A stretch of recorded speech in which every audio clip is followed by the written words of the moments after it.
Hello and welcome. I am so excited that you're here and that I get to do this webinar about something that I have been passionate about for some years now. For those who don't know, I am Sandra Carson and we'll be talking about deep connections and true intimacy. We'll be talking a little bit about relationships and some of the things that we encounter in having relationships. Now, this webinar is focused around a course that I have filmed for the Eckhart Yoga Academy. And that is a course that it's a mini course. It's only 2 hours. And it's been on my mind to do forever, so I was really excited to get it filmed because I've been working and engaged and practicing in the field of relationship for some time now, and I have found that there are some really easy and simple tools that we can use, some exercises that we can practice to really overcome blockages and obstacles and to create a deeper connection with one another. So in this mini course, I really put the exercises in there that I found to be so super effective and powerful. And in this course, there's also more background information on the nervous system, and in particular the vagus nerve, and how these exercises influence the vagus nerve, and how the vagus nerve plays a super important role in creating deeper connections and intimacy. But today we're not going to be talking so much about the nervous system. I'd like to talk a little bit more about the intimacy in the field of relationships.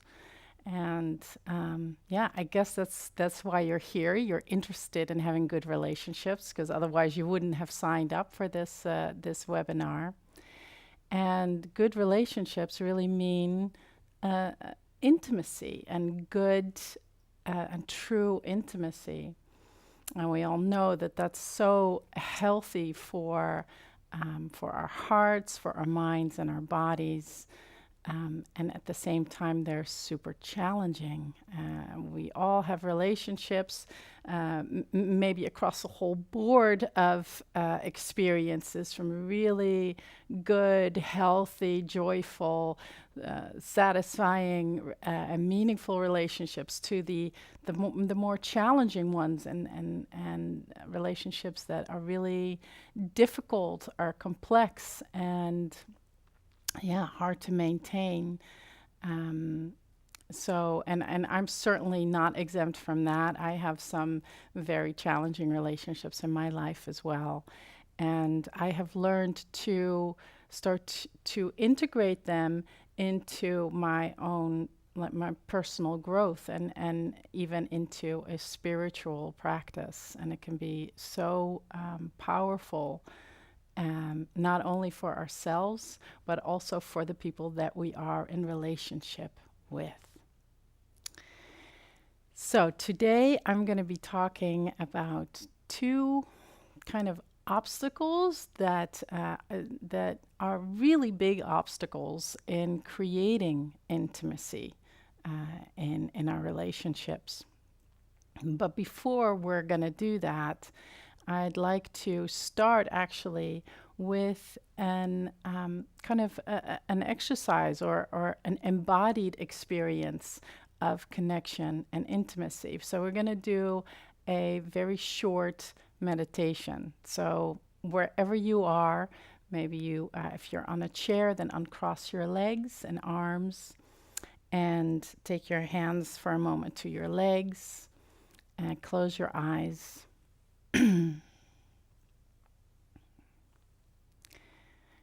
And maybe you want to take a deep breath, a deep sigh, and maybe you don't. Just do what works best for you to tune in to yourself, to become still.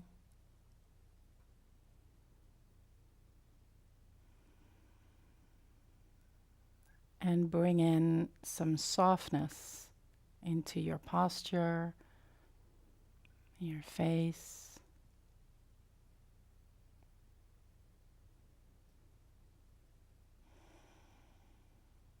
And just notice the movement of your breath.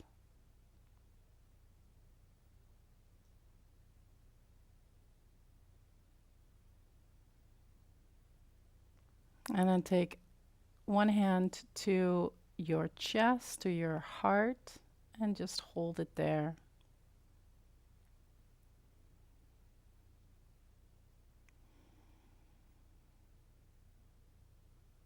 And just feel the weight of your hand on your chest.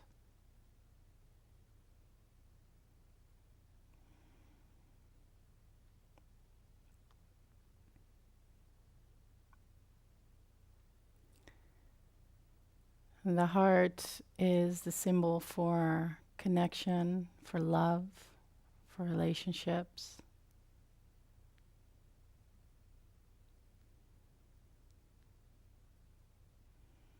And the heart is also the motor for life. Without the heart, there is no life. And we could even say without love, there is no life.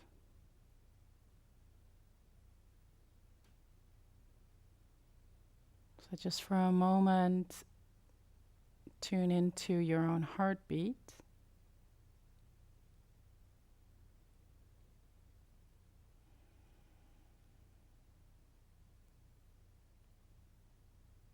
And just feeling that strong,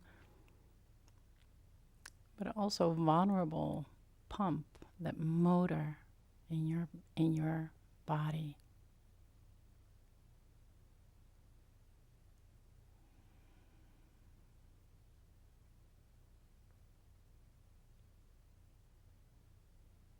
Allow yourself to become a little softer still.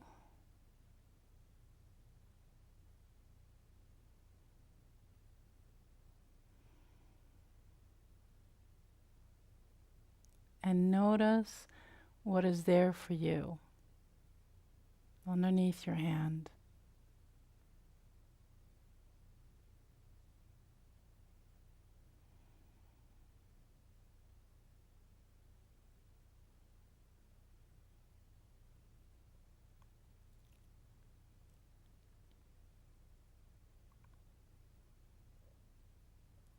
Just really take the time to feel.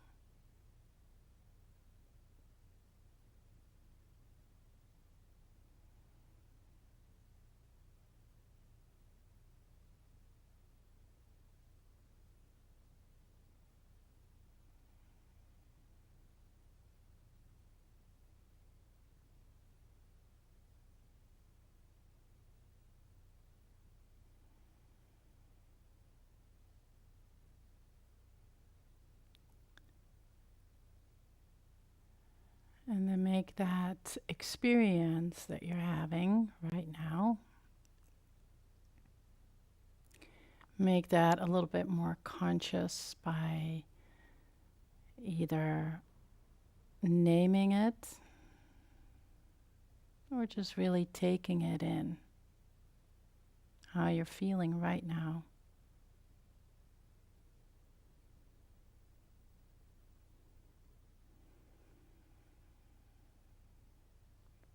And take a nice deep inhalation. And on your exhalation, just release your hands. Open your eyes. Good. And come back. So I hope that you had a nice experience. Even it was just a short moment that we tuned in and that we made the connection with ourselves. And that's not always the case. So it could be that you had a lot of sensations and that you had a big kind of a beautiful experience. And of course, I do wish that for everyone. But it could also be that as you tuned into your heart space, that there was some emotion, maybe some sadness, or maybe even anger. Um, and that is also okay. And maybe you, when you had your hand there and focused on your heart, you didn't really feel anything. And that is also okay. So, whatever your experience was, it's really welcomed. And your experience will give you some feedback, some information that you can then work with. Because we are all wired to have a deep and really experience a deep connection with ourselves. We are also wired to have a deep connection with other people. And as I said before the meditation, that's not always the case. And actually, relationships are among the most challenging aspects of being alive, right? So, two things that I have found that are really big obstacles in creating intimacy and connection with one another, but also, with yourself. That's also possible. Yeah, I'll go into those now. So the first one is that we carry our history in our bodies. We have our history in our tissues and in our muscles and in our bones even, as well as in our brains. So we carry our history, both the good and the bad. And when we experience painful things that hurt us, things that hurt our heart, we create kind of a defense mechanism. So in the future, that's how we learn, especially as children. We learn very quickly to find the right people and to act in the right way, so we are safe and we are protected and we are loved. And in that process of getting hurt, we can build up these defense mechanisms or these shields that really protect this vulnerable heart. And although a defense mechanism is a good thing because it really helps us to survive in the world, which is not always so loving but can be quite cruel sometimes. So the defense mechanism is not a bad thing at all. It's a survival mechanism. But when that shield comes up and it doesn't come down anymore, then that shield will actually prevent us from having deep and meaningful relationships with other people. And so we have to find the ways and the practices, and first of all, the awareness to see these shields and to do the things that will allow those shields to start to fall away. And I believe that we can't really make them go away. It happens as we go along on our path. And so one of the things is when we have a shield up in a connection and we want to have intimacy, but the shield is preventing us from really accessing our heart, then what happens is we'll create a mental connection. And although mental connections are also good connections, we can get stuck in connecting only from the head. And where a connection from the heart is actually nourishing our systems and recharging our batteries, often a mental connection will leave us really tired and depleted. So that's not actually what is a very sustaining way in a relationship. So in the course that I have on Eckhart Yoga Academy, Wired for Connection, I have put in some practices, some exercises that are tools to really overcome, to really, to actually, to first see if there's an obstacle, if there is a shield, if you can make a connection to yourself, if you can make a connection, and like an embodied connection with your significant other or your loved one. So you can work with that. And a lot of that has to do with working with your nervous system, indirectly through the vagus nerve. And those exercises are really excellent to help to rewire our habitual mechanisms of putting up the defense, so they can start to kind of fall away, and we can feel the connection more from our hearts and our bodies. So that is one thing. And another thing that's really common actually in a lot of connections, and also when we kind of really start to practice more conscious relating, and doing exercises to deepen intimacy, is that we can get triggered.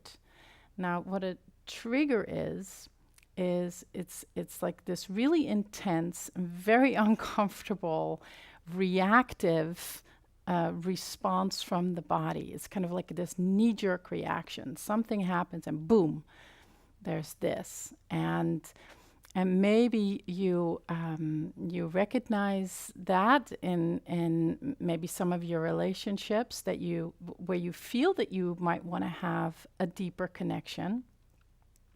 And a very common one, of course, is always the parents. We all love to have a good and relaxed and beautiful connection with our parents, but then, we go there with all the best intentions, and then we're there and we're 5 minutes into a conversation and bam, we're triggered. Right, and we fall into this pattern that for a lot of us is very common, and it just keeps repeating itself. Now, what happens with a trigger is that that feelings of fear or anger, or maybe even both, come up in the system. So you feel a contraction, or you feel a little bit scared, and that can come up in a whole variety of different emotions. It can be that you're irritated or frustrated. It could be that you're avoidant and want to kind of turn away or move out of the situation. So they're they tend to be very physical reactions to a specific person or situation. And so they can be related back to either fear or anger. And both of these are really sympathetic energies. So they are linked to the flight-fight system or response of the body, even though it may not be a full-fledged run or but somewhere lower on that scale. What it means is when we go up into flight-fight, then it really means that our bodies, our systems, our hearts don't feel safe. And safety, feeling safe, not just knowing that we're safe. There's a very, very big difference. But our bodies feeling safe is a prerequisite for deep connections and intimacy. It is very difficult to have intimacy with a person when either you or or the other partner or both are stressed, or maybe even carrying around trauma in the system. And again, that doesn't have to be trauma from this connection. It can also be trauma from another situation or another person that you have encountered in the past, but that you're still unconsciously holding in your system, and your body is just responding to that. And that really creates a very kind of messed up relationship, because we can even feel like, yeah, but I want to be close to you and I want to be intimate with you and I want to really show myself to you, but I can't. And so it is really important to know that when you have a trigger in a relationship or with certain people, that it's not a matter of being good or bad. We often, take blame on ourselves and say, "Oh, just I should be more open-hearted to this person. I should be more warm. I should be, and I don't understand why I'm so angry." It's not a matter of whether you're a good person or a bad person. But it is a matter of like, what is my body reacting to? And so when this is the case, when you feel that you are being triggered with certain people and certain relationships, then it's good to take a step back and to take your focus to yourself, because it is very likely, if not almost almost impossible, not to have some stored up stress or trauma. Now, I also have a course that helps to release stress and trauma. That's also on the Eckhart Yoga Academy. That can really help you get on your way and really working with the body and the nervous system to allow the body to let go of the built up stress. So those two are very big obstacles that actually, when we try to create intimacy and one of those two obstacles is in the way, then we can work so hard on creating a good relationship, on creating intimacy, and it will most likely not get very far. And believe me, I'm also talking about my own experiences. And in some relationships, it is good to kind of take a little bit more distance and work on yourself. And then you can come back feeling more supported by yourself and more safe. And then things may turn out very, very differently as you proceed in your relationships. And so maybe if there is one thing that I would love to give to you as a takeaway from this webinar, and like a really fast way actually to create intimacy. And it's so simple and it's so difficult. And that is actually less doing and more being. And in other words, what is that? That is relax. That is probably the fastest way to find that deeper connection, because the reality is, with the people that are special in our lives, the people that we hold dear to our hearts, that we know that we love so much, we don't really have to work so hard at it. That connection is already there, and the way to find that connection, rather than to create it, to make it, is to come to your own heart and to allow that heart to open automatically or naturally, because that's what love wants to do. Love opens us, and we don't actually have to do so much work for it. So You know, when you're with your beloved, yeah, check yourself. Notice, like, okay, is do I have a shield that comes up that is really preventing me from connecting now with my significant other? And for me, this is one thing that has been very effective for me, and that is when I start to think a lot, when I start to think about, okay, I'm going to ask this person this, or maybe I should do something, or what is going on with them, you know, thoughts like that, then I actually already know that I'm cut off from my heart. And so I try to see those types of thoughts a little bit as kind of like a red flag, and a moment for me to just to step back into myself and to really feel my body, to feel my heart, and to trust that the connection is already there and the intimacy is already there. So this was kind of the lecture part of my webinar, and we have some time now too to go into some questions that you may have, or experiences that you like to share.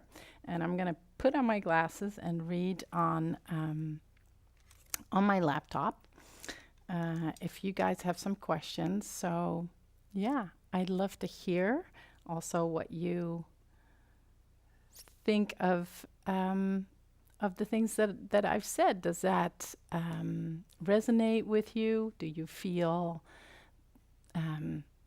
like you have an entirely different experience? So I'd love to know. So please type in your questions. And while I am waiting,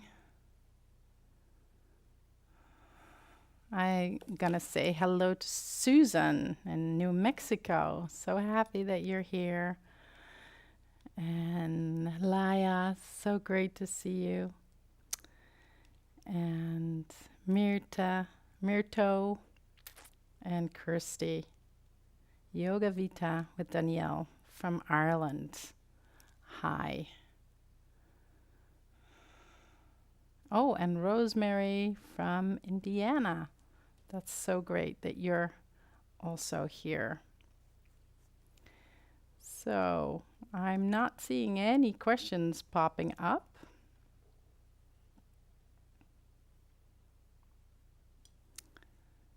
And maybe there is some interest. Maybe there is something that you'd like me to tell you about what's in the course or my own relationships. Hey, Laya, thank you so much. It's great that you could be here. I love watching you following you on Instagram, by the way, as well as Eckhart Yoga. So really nice. Alejandro. Hello, Sandra. Say you are the partner of someone who gets triggered. What would you suggest the partner should do when the triggered person gets triggered? That is an excellent question. That is excellent. Oftentimes, when we are in a connection and we see the other person getting triggered, the first thing we want to do is like, or no, let me put it differently. When we see that somebody's getting triggered that's near to us, then there's also we also react to that. And oftentimes it doesn't feel good. We also get triggered when we see our partner being triggered. And then there's a variety of different ways in which we react. We can get angry, like, oh, you shouldn't be angry right now. So we get angry, or we get avoidant. We pull back, or we try to soothe, and oh, it's okay, I'm sorry, or we try to kind of nurture and soothe our partner, and all and there could be loads of other ways that we react when our partner gets triggered. And often that our reaction to a trigger partner sets off a whole a pattern, and very often that's not very helpful. And what we can do in that moment is, the first thing is to give our partner space and just allow them the space to feel the trigger. And maybe if they're not really aware that they're triggered, we can ask them like, wow, that was a strong, you seem to have a strong reaction. What's going on with you? And what is important, I think, is to not like go into an opinion and to say, oh, you're very angry right now, but to really give the other person space. Because when we kind of fill in the blanks of what we think is going on with the triggered partner, we may be wrong. And then they may feel attacked. So then it gets worse. So we want to kind of step back and really give the person the space and say, hey, I see that this is upsetting to you. Do you know what's going on? Can you explain it to me? And give them the space to really get it out. And if they don't want to talk about it, then, or it's too much, it's too overwhelming, we can actually ask, like, what is it that you need right now from me? Do you need me to go away, to give you more space? Would you like a hug from me? But to not step in and fill in what our partner may need. So that was an excellent question and a very long answer. I'm going to go back. So I hope, Alejandro, that answers it a little bit. Jan V. Levensgeluk. What a beautiful name. Can you tell a bit more what kind of practices like bodywork will be in the training? I have one solo exercise that is kind of like a meditation. Then there is, there's 4 partner exercises ranging from verbal. We do have some communication exercises in there. There's more like, there's a vagal toning exercise in there that you do with a partner to really see what it brings up in your own body, and to kind of work with that. And then there's also an exercise with touch, with loving, respectful touch. So those are in there. Yeah, so a little bit like a meditation we just did, but also more and more specific, and like a little bit more variety in the exercises.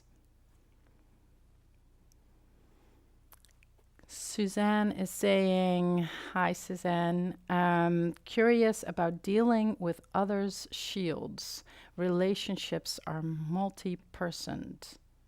I'm not exactly sure what you mean with relationships are multi-personed, but and also not entirely about what you mean with dealing with other people's shields. Maybe you mean when you're like being kind of confronted with someone that you love that's not open, that's very shielded. That's a very tricky one, I think. And probably what I would do is like have conversations about it in a questioning type of space, like and to really kind of keep it apart,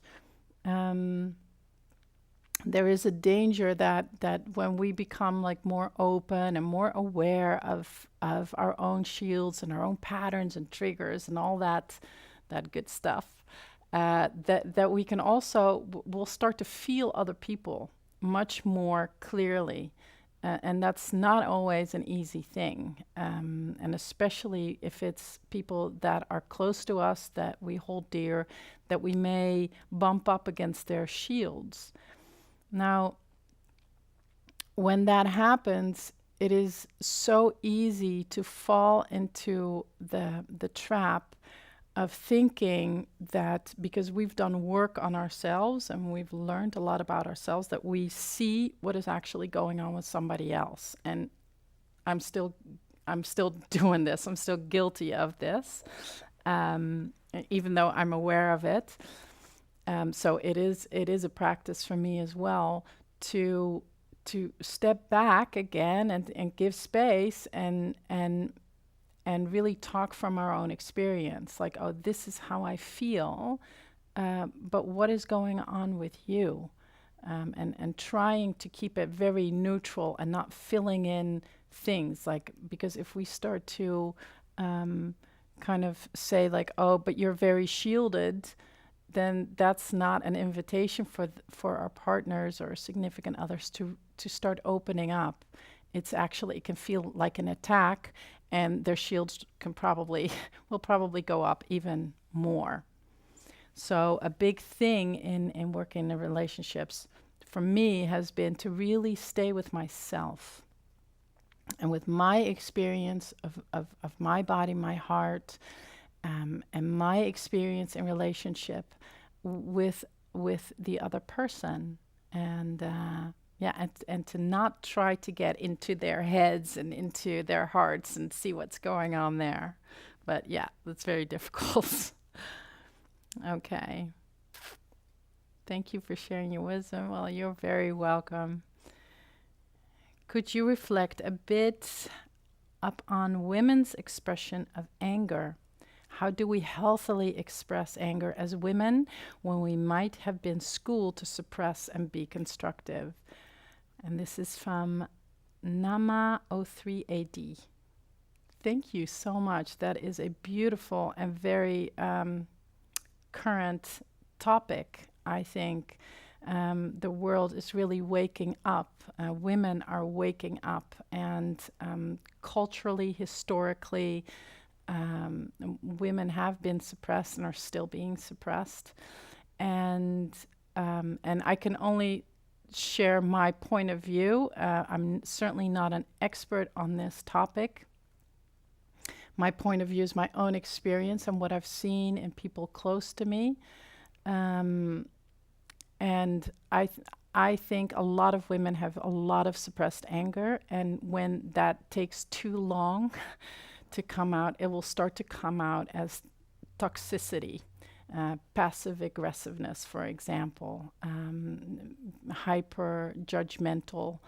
And so in my life, it's been a practice to be compassionate towards women who are like that, and not condoning it, but also seeing that they probably have had no healthy channels for their anger in their lives. And I am sure that this goes for so many women.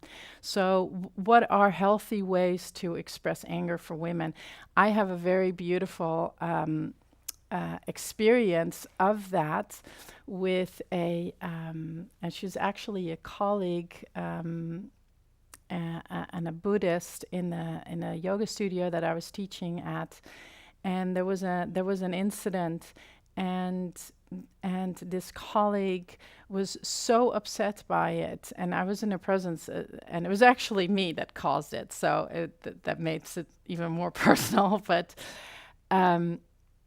so I made a mistake, and she was there, and she was really upset by it, and she was really showing me her anger without projecting it onto me, which was very strange. It was a very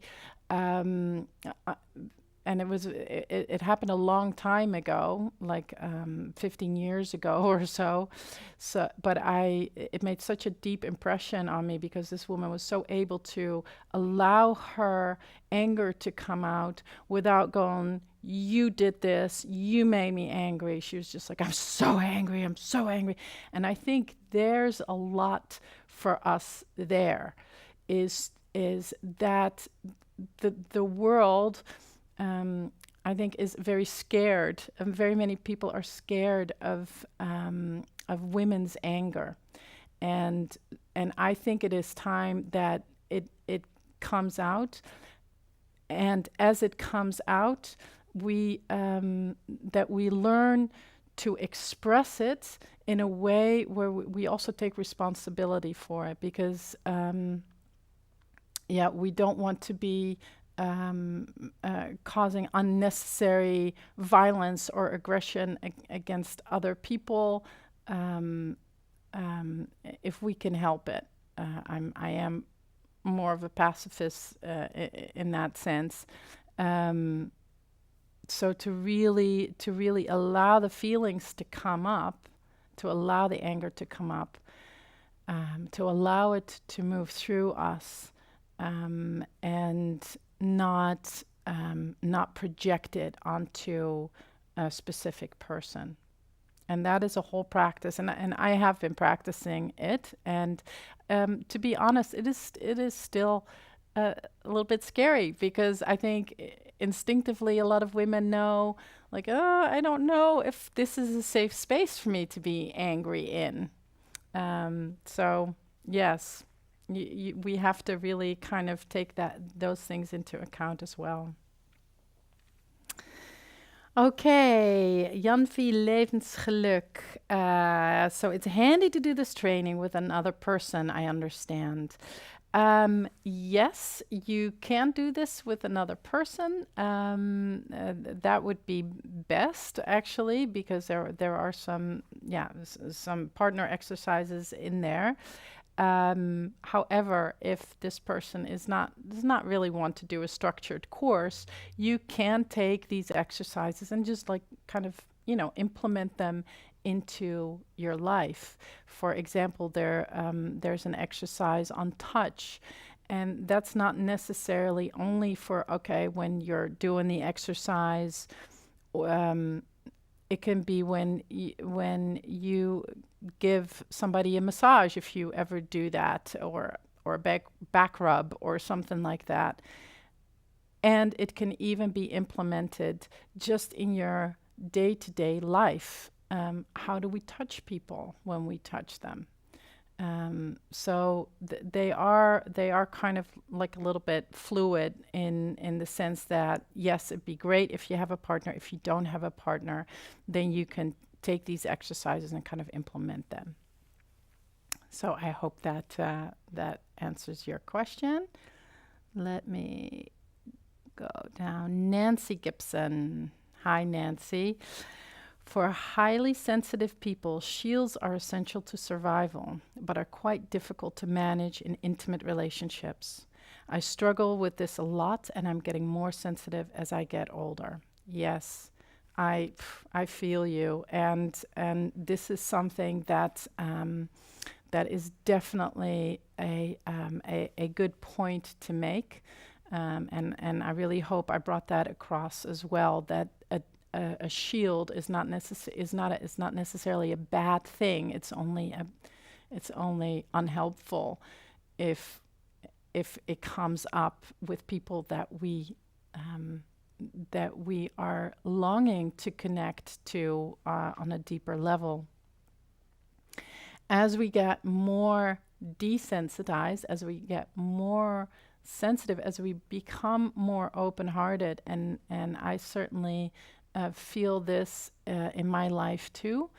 I am becoming more sensitive to all sorts of energies and people and crowds and like impulses from outside.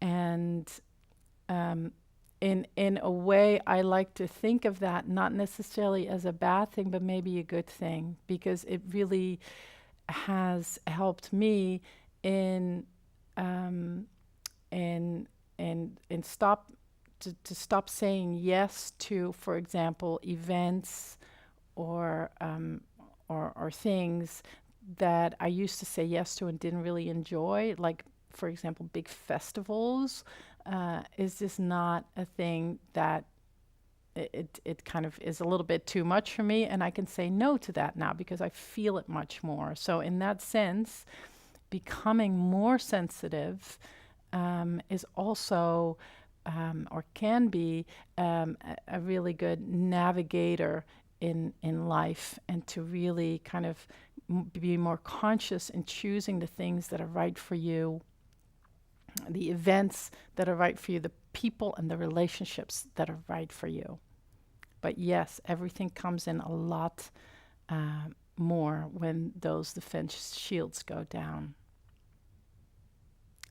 Alejandro. Oh, there we go. Alejandro, thank you for your question. A follow-up question. Let's say you and your partner are in a triggered situation, but there is an issue of a timeline, such as needing to go to work or class in the next 10 minutes or so. Oh, that's great. Now there's another challenge. The thing there is and I know this because I have 3 children too, and of course when they were raised, there were always like all sorts of triggers going on right before school. And the best thing is to step away. Maybe you can't talk about it, and of course it depends on the situation. If this is your, I don't know, 5-year-old throwing a tantrum, or if it's your life partner who's, you know, mature, an adult, I think it's always a good thing to really take care of yourself in a trigger, and to make sure that you're not gonna be gasoline on the fire, that your reaction to whatever's going on isn't gonna make things worse. And sometimes that means that you walk away. Sometimes, and what is important to do for the other person always is to say, I'm getting very upset and I need to take myself out of this situation now, but I'll be back, for example. Yeah. Um, and just invite them to, if they need to go to school or work, is just to say, okay, I'm going to step away from this and do what you need to do to get to work or school on time. That is important. And yeah, I do acknowledge that. Unfortunately, we live in a world where those things take priority over some other really important things that come up in our relationships. Nadia, thank you. Thank you. Okay. Okay. Where are we on time? We got 10 more minutes about. I'm gonna go first to Suzanne Hildebrand. Thank you, Suzanne. Do you have the patience to wait till your mud settles and the water is clear? Can you remain unmoving till the right action arises by itself? Sometimes this quote helps me, and that is a very beautiful quote, and that's exactly also where oftentimes the pain point is, because for example, when in our partner a trigger comes up, we don't realize it, but we often get triggered as well, and then we jump on the other person. And it is something that I also cover in the Wired for Connection course. Holding space is one of the most valuable tools that we have as human beings, as conscious beings.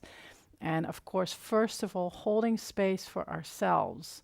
And this is a very this proves to be a very challenging thing, and it comes up in all sorts of different kind of disguises. But when we get nervous or when we get triggered or whatever, we tend to go into action immediately, and it comes from the mind. So to realize that that is going on, and and then to have the ability to say, "Oh, wait a minute. I see what's going on. I'm going to have patience. I'm going to step back. I'm going to let as Suzanne said, I'm going to let the mud settle so it becomes clear what is going on." Yeah, so great quote. Thank you for sharing that, Suzanne.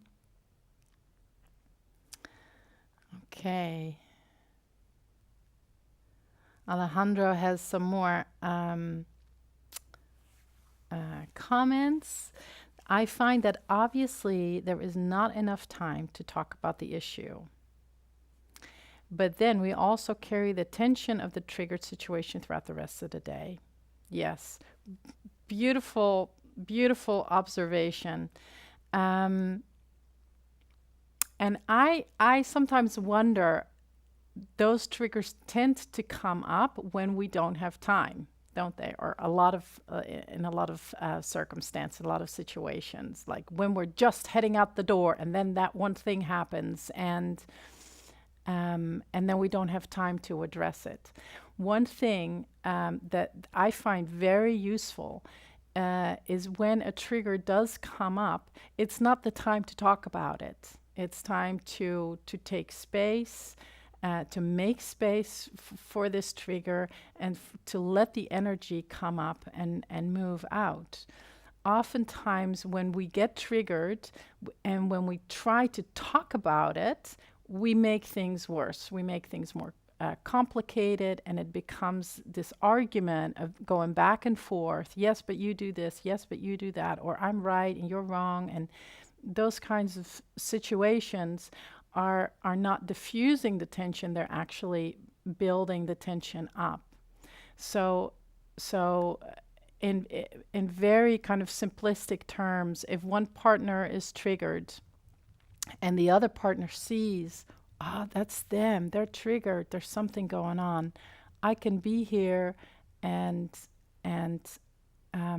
I can deal, I can have all this energy come out and be here in a non-reactive way. That's perfect.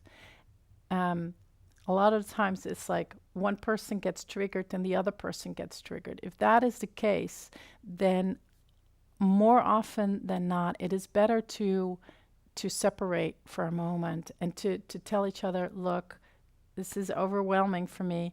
I'm going to take a walk and I'll be back in 20 minutes because I need to calm down. It's not you. This is me. This is my reaction. And then come back when you're a little bit more calm, because we can't really talk about issues when we have emotions that are really so strong that the conversation won't get anywhere. So you can even like have, when you find yourself in an argument or a fight and you're completely like, both of you have your shields up and you're triggered, then take that space and say, look, this is an important topic. We need to talk about it. We're going to plan a talk in for next week. And to really create time is a beautiful thing when we deal with triggers, because these emotions that we have that come up in triggers have often been stored very long and deep in the body. And we can't just say, oh, well, I'm very angry. Oh, I'm over my anger now. Let's talk about this. It takes time. So time is your friend. So it's very interesting, Alejandro, that you mentioned this time issues. So I hope I have addressed some of the challenges that come up. Suzanne Dwyer, on holding space. Sandra, your powerful class on the expanded space, including Viloma Pranayama, has been terrifically helpful for me in my own teaching. Thank you. Oh, that's makes me really happy. Thank you. Thank you.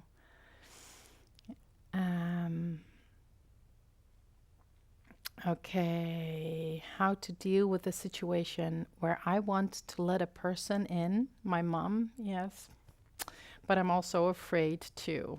Previous issues, triggers.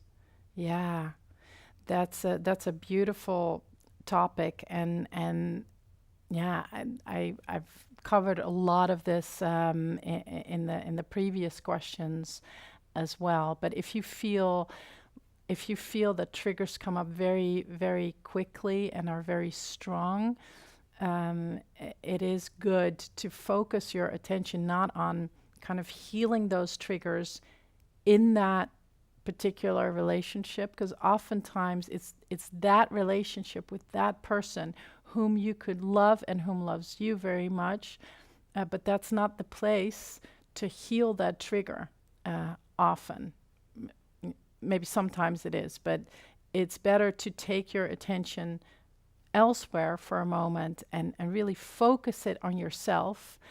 And yeah, good things are to do some body work, some counseling, or maybe even therapy, but really include the body, because I feel that when we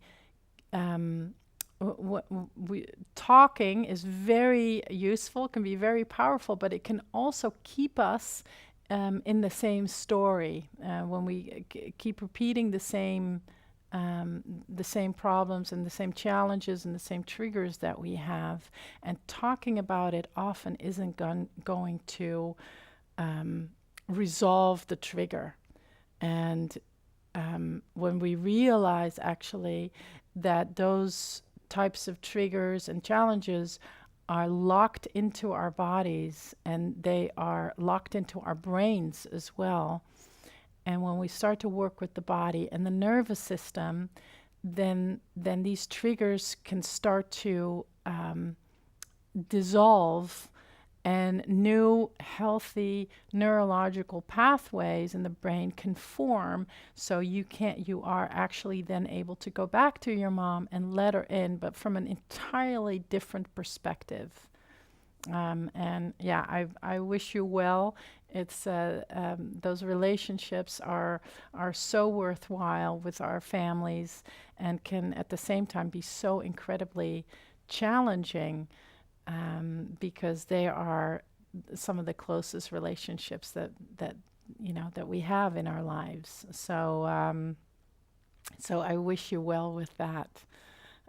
But yeah, again, also take your body into that process of healing those triggers.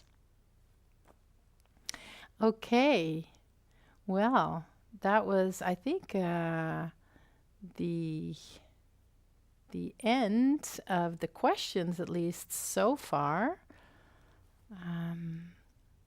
Unless there is something really pressing on anybody's mind, we're going to kind of end this webinar. And thank you for being here, whether you are watching this live and interacting with me. I love the questions. I love the comments. So thank you so much for your interest, for your time, for being here, and also for the people who are watching this on the recording. My courses, Wired for Connection, and also the stress and trauma release courses, you can find them on Eckhart Yoga Academy. I think there's a special deal for the people that have signed up for the webinar, so please take a look at that. And if you do the course, or either one of them, there is also the space to leave comments there, to share your thoughts. I love to read insights and questions that come up on the Eckhart Yoga Academy courses, as much as I do the comments on my classes on Eckhart Yoga. I love the interaction, so please feel free to always drop me a note. And yeah, I'm getting all these lovely thank yous, and thank you too for being here, and have a great rest of your day. And I hope this served you. Thank you so much. Namaste.